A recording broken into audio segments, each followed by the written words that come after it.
아이들이 교육받아 대학교 가고 취직하고 결혼하고 아이 낳고.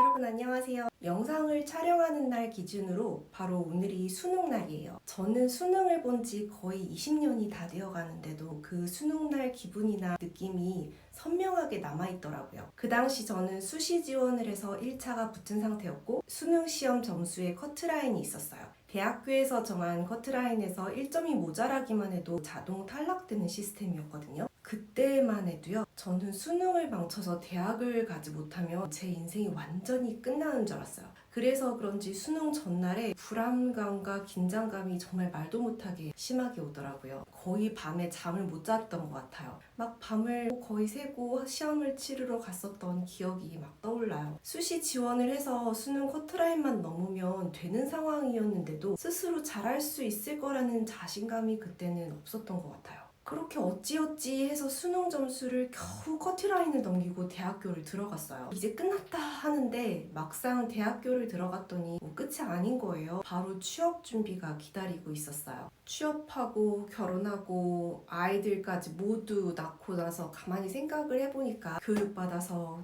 대학교 입학하고 취직하고 결혼하고 아이 낳고 또 그 아이들이 교육받아 대학교 가고 취직하고 결혼하고 아이 낳고 정말 끊임없이 반복이 되겠더라고요. 이 과정이 행복했냐고 묻는다면 절대 아니에요.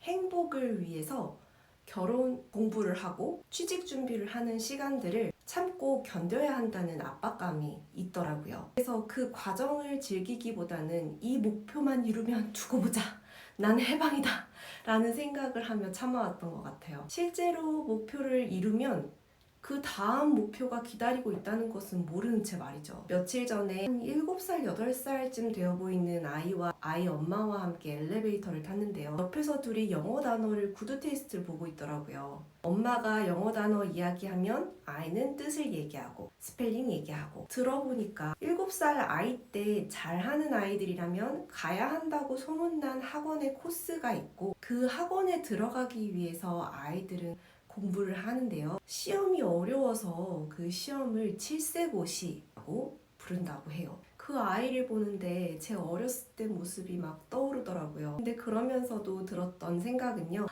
내가 어렸을 때 저걸 경험해본 덕분에 우리 아이들에게 이렇게 시키지 않아도 된다는 거 이제 알아서 다행이다. 이렇게 생각했었어요. 오늘은요, 우리가 진짜 행복하려면 꼭 갖추어야 하는 3가지에 대해서 이야기해 볼 거예요. 살아가는 모습을 보면 학력과 취업이 가장 중요한 것처럼 하루하루를 살고 있지만요. 사실 이 2개는 진짜 중요한 가치를 위한 도구라는 것을 잊고 사는 것 같아요. 학력과 취업보다 더 중요한 첫 번째는 바로 관계의 가치입니다. 얼마 전에 테드라는 우리나라의 세바시처럼 각 분야에 영향력 있는 분들이 나와서 강연을 하시는 미국 프로그램을 봤어요. 그 강연에 나온 분은 비행기 추락사고에서 기적적으로 살아나신 분이더라고요. 비행기가 막 추락하는 순간을 설명을 해주시는데 그때 당시에 있던 모든 승객들이 마지막일지도 모를 통화나 문자를 보냈다고 해요. 다 하나같이 사랑하는 사람들에게 보내는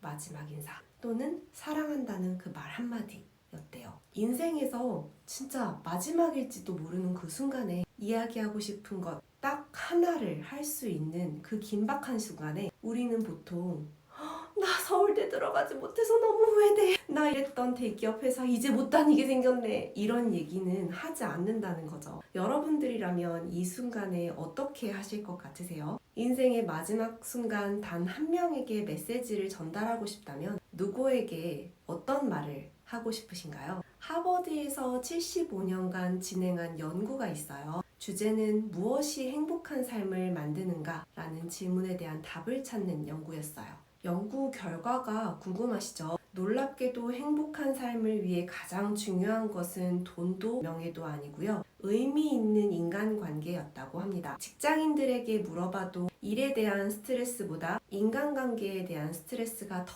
크다고 하시는 분들도 많잖아요. 이런 걸 보니까 우리에게 관계는 참 중요하고도 큰 의미인 것 같아요. 2번째 가치는요, 건강한 자아입니다. 제 주변에는 자격증을 위해서 공부하시는 분들이 참 많았어요. 지금은 폐지가 되었는데요. 사법고시라는 자격증 시험이 있었어요. 그 시험을 통과하면 법조인이 되는 코스를 밟을 수 있었어요. 지금은 로스쿨로 바뀌었죠. 14년 전쯤에 남편이 어느 로펌에 연수를 받으러 갔는데요. 거기 계시던 연세가 지긋하신 한 변호사님이 남편과 함께 연수 받으러 온 변호사들을 보고 이렇게 말씀하셨다는 거예요. 자네들은 참 좋겠네. 우리 아들도 시험에 붙었으면 이 자리에 함께 있었을 수도 있었을 텐데. 그 변호사님의 아드님은 떨어졌었던 거죠. 이야기를 남편한테 전해 듣는데요. 그 아들의 마음이 저희는 느껴지더라고요. 저희가 자세히는 모르지만 그 아이도 아마 엄청난 압박감과 부담감 속에서 살았을 가능성이 높으니까요. 그날 저희 남편하고 제가 했었던 이야기는 우리가 만약 아이를 낳으면 절대 아이들 직업에 있어 스스로 선택할 수 있게 하자고 이야기했어요. 주변에 사법고시나 그 외에 시험에 떨어진 사람들을 보면 크게 두 부류로 나뉘더라고요. 한 부류는 시험에 단지 떨어졌을 뿐인데 난 실패자야, 난 안 됐어 라는 부정적인 생각이 온 얼굴에 그려져 있는 분들이 계세요. 또 행동도 소극적으로 바뀌시는 분들도 계시더라고요. 반면에 여긴 내 길이 아니야, 내가 더 잘할 수 있는 걸 도전해야지, 또는 한 번 더 도전해야지 라는 생각을 하고 도전을 하거나 다른 길을 찾아가는 사람들도 있어요. 실제로 전자에 계신 분들은요, 나는 어느 대학을 나왔는데도 방에서 벗어나지 않으려고 하는 분들이 많았고요. 두 번째 분들은요, 금방 회복하고 재도전하거나 다른 일에 도전하는 등 행복하게 잘 사시는 분들이 많았어요. 시험에 합격했느냐 떨어졌느냐가 우리에게 참 중요한 문제일 수 있지만 사실 이것보다 더 중요한 거는 내가 내 모습에 대해서 긍정적이고 건강한 인식을 갖는 거예요.